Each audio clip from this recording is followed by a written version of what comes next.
The Community Water and Sanitation Agency held its 2017 review conference at Noda Hotel, Cwsa. The opening ceremony of the conference was held in the evening of Monday, May 8, 2017. Participants to the conference included CWSA top management and staff, some district coordinating directors, representatives of MDAs, development partners, and the media. It was chaired by Professor Samuel Ni Odai of the KNUS. On behalf of the Vice Chancellor, we come with our widow's might, and I've already hinted the CEO, I know he's not told you yet, but at the right time we are going to invite some of his senior management. So we are allocating $50,000 for CWSA, another $50,000 for GWCL. And we are going to use this money for training. I want to bring some of your senior management, and we are going to work on risk analysis. We need to look at the risk involved in the work we do. Should there be accidental contamination? Then all of us in the urban area will fall on community water and sanitation to provide smart solutions for us. So the 50,000 will go into looking at risk and resilience systems to enable you to deliver and deliver better. So with these few words, I just want to encourage you to know that we stand with you. The overview of the rural water sector was delivered by the Chief Executive, Engineer Cwsa. This conference will provide us with another opportunity to dialogue with stakeholders on matters related to expanding the mandate and determining the future of the agency, if we must position ourselves to deliver sustainable wash services, which is the main thrust of the conference team. Financial status. CWSA relies heavily on government subvention, released annually from the consolidated fund based on approved budgets. We also attract some funding from few of our development partners that are left in the rural wash subsector. Unfortunately, in the past 4 years, our agency is starved of funding for operations from these two sources. This new phenomenon has greatly affected our performances in the last couple of years and leaves us incapable of monitoring wash service delivery, let alone providing new facilities in 4 of our 10 regions. Mr. Chairman, the Honorable Minister, this is one of compelling reasons which necessitates a change in the mandate and financing structure of the agency. Human resources.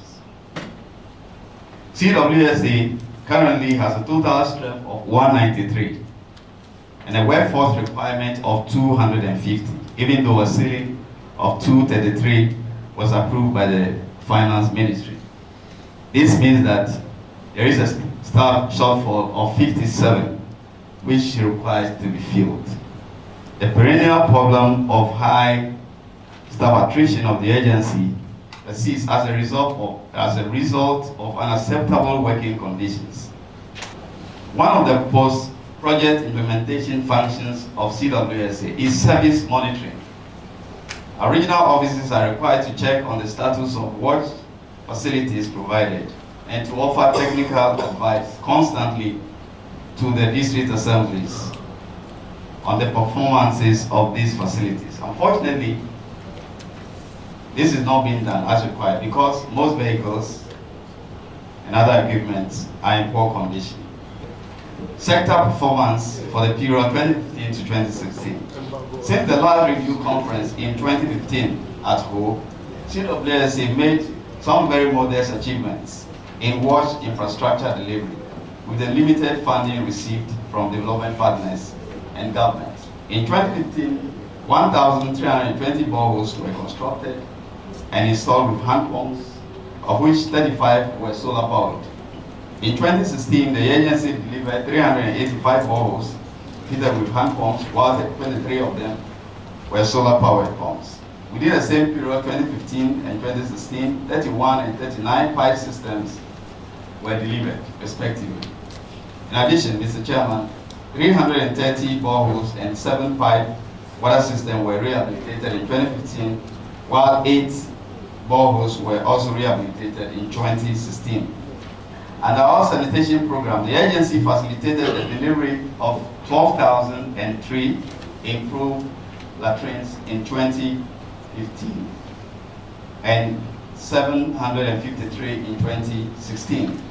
The variations in delivery of wash services are directly related to the availability of funding for both infrastructure and the soft components of water, sanitation, and hygiene provision.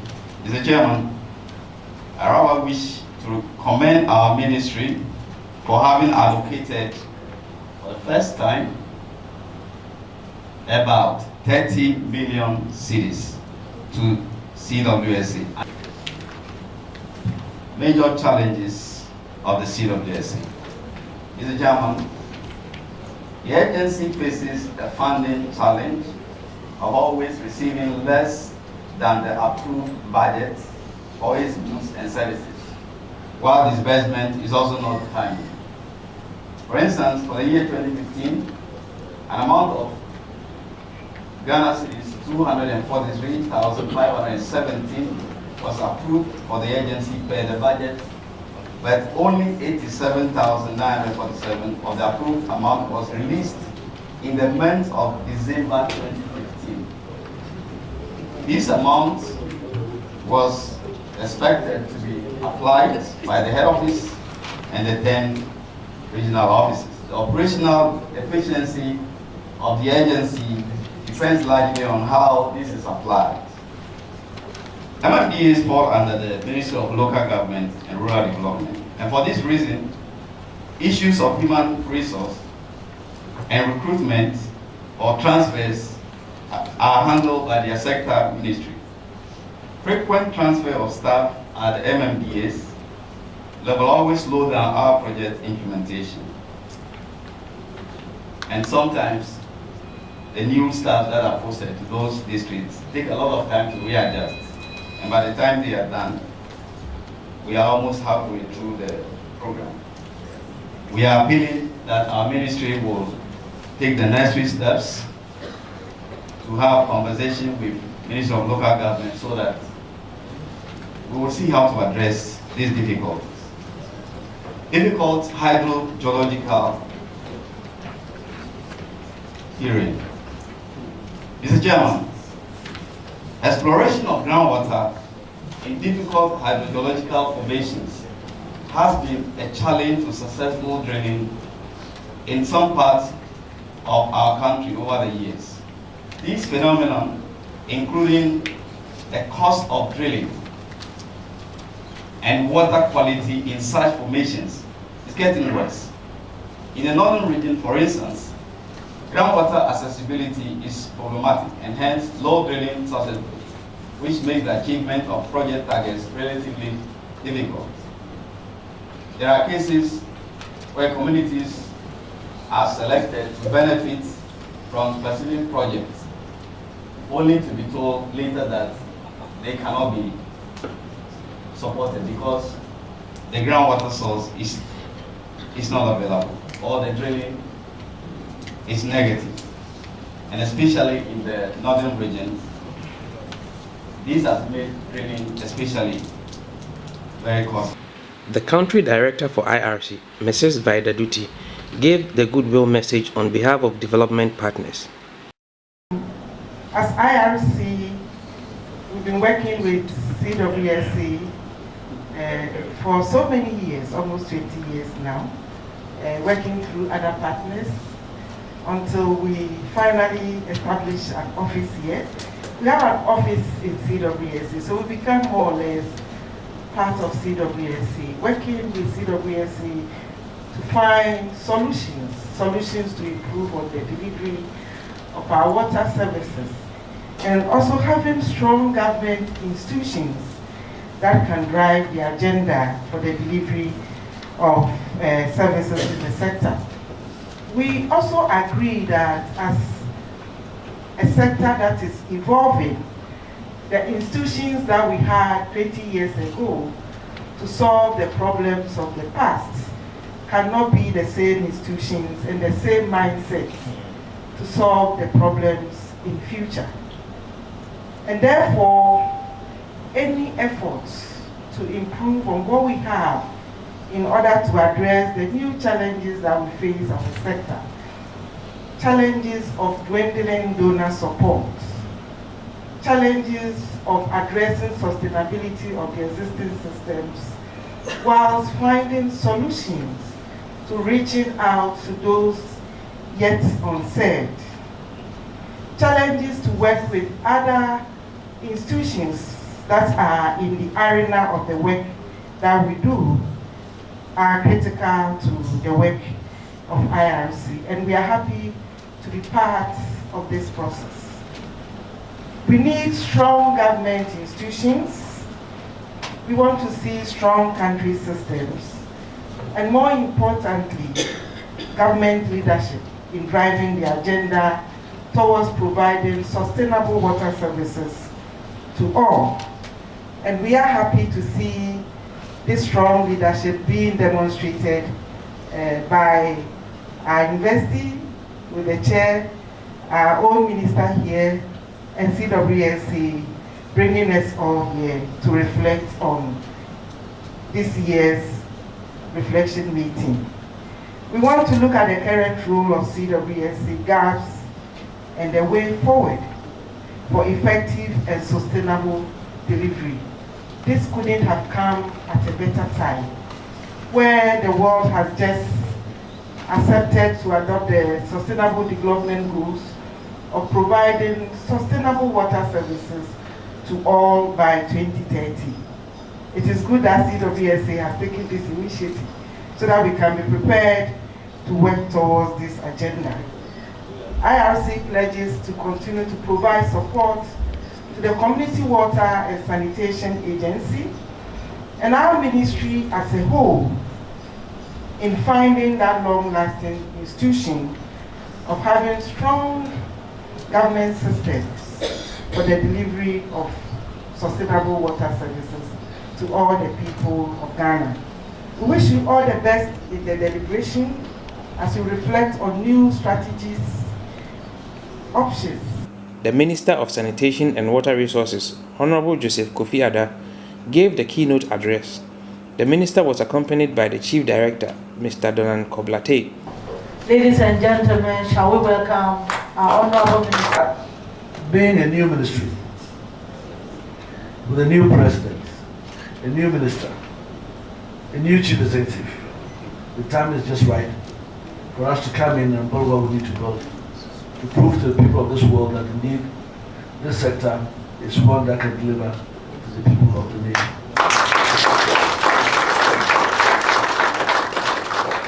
What even makes it more challenging is that, by coincidence, our president has been made the co-chairman of the SDGs, along with the Prime Minister of Norway. So you can expect that when the president is going up to New York or any other part of the world to announce where we are with the SDGs, especially SDG 6. In a couple of weeks from now, we are going to be holding a bigger stakeholder session of all those in this sector to put together, through a sector-wide approach program, a 3-year strategic plan on water and sanitation. And all that should tie into all the things we are doing. Whether we are NGOs, whether we are government agencies or private sector, we need to be able to have a strategic plan to which all of us will buy. There's goodwill. There's funding from many of our partners who are prepared to support us. But because the program is not so well laid out and so clear, they're not able to buy into that. And it's sad that some of them have been withdrawing. In the SWA conference in Washington, D.C., I made an announcement on that, and I think they offered to support on condition that we bring a sector-wide approach strategic plan. So what you're doing today is something you're going to feed into that plan. We are confronted with the financing gaps, some of which have been announced by the Chief Executive. Water quality issues. I was sad when I heard a team come from Germany and from the UK with samples of their findings on water they picked from boreholes and show that even sometimes we even drink tadpoles we don't even know. And when you go to the chemical side of it, it's even much more serious. So there's going to be a very strong program on water quality. And we expect in this process to go to partnership with academia, especially the research organizations, whether from KNUST or Water Research Institute, to make sure that whatever we do, that we have drilling boreholes or mechanized water systems, we're able to treat that alongside the delivery process. The sanitation delivery has been stated by the Chief Executive, and also indicated that our record there is not so good at all. We need a strong agency to lead us in that process. We talk about sanitation. We're doing very well in rural water, helping out with sanitation, but I think you've been stretched so far and you're not able to carry that through. The establishment of sanitation authority, empowered by a sanitation fund, should enable us to be able to get the resources we need to be able to do what we intend to do. These are all things that we should talk about. These are all things that we should deliberate when we get to the larger stakeholder session. And if we are able to come up with policy options or recommendations to government, I'm quite sure that that will be supported by the government. On this note, Mr. Chairman, let me add that the government's commitment is to renew the funding that you had at the idea. The $75 million that you had, we've been able to negotiate and conclude another $50 million for CWSA. Mr. Chairman, I might also add that we in the ministry have been working with the PPP concept to ensure that the private sector comes to support us as well as other government agencies. As we speak, there's 2 million Ghana cedis made available for GNPC to support water and sanitation under your agency. Mr. Chairman, we also have some pledges from some of the private sector operators in the gas and oil area as well as banking and finance. I cannot tell you the amounts yet, since we are still in the process of negotiating those figures. We hope that we'll be able to get a lot more money than what the APC has brought. And we are intending from the government side to match these funds with whatever we can get to ensure that we can deliver a lot more. On this note, let me also add, Mr. Chairman, that the water quality area is a very serious matter of concern to us. And we are intending that whatever we put in for safe water, would like some of the research organizations, whether from KNUST or from Water Research Institute, for them to partner the likes of CWSA or the ministry to ensure that we undertake the water quality matter seriously. We think by so doing we'll be able to get the records kept here, we'll be able to ensure that institutional member is there, and whatever we need to continue to do to improve that process in the future, we will continue to enhance that. Mr. Chairman, there is a need for concerted efforts by all stakeholders to achieve these laudable targets. CWSA in particular has a critical role to play, and every effort should be made to ensure that the targets set are achieved. And I will appeal to all to be mindful of our attitudes towards work and also achieve the code of conduct for the public sector. We are working together towards a common goal of alleviating poverty and better the living conditions of our people in the rural communities. Mr. Chairman, it is commendable that an institutional assessment has been commissioned to guide the reposition of the CWSA. In this regard, permit me to acknowledge the support provided by IRC Ghana. We will do everything possible to support the reforms that will be initiated. I will urge all participants to give this conference the needed attention it deserves, so that at the end of all, you will come out with practical recommendations for CWSA in particular and the sector as a whole. I also want to take the opportunity to assure all of you that I'm eager to spearhead this and support the position of CWSA as part of my mission for the transformation of the sector. Mr. Chairman, on my behalf and on behalf of the ministry, I wish to declare this conference duly open, and may your deliberations be fruitful. Thank you very much, Mr. Chairman.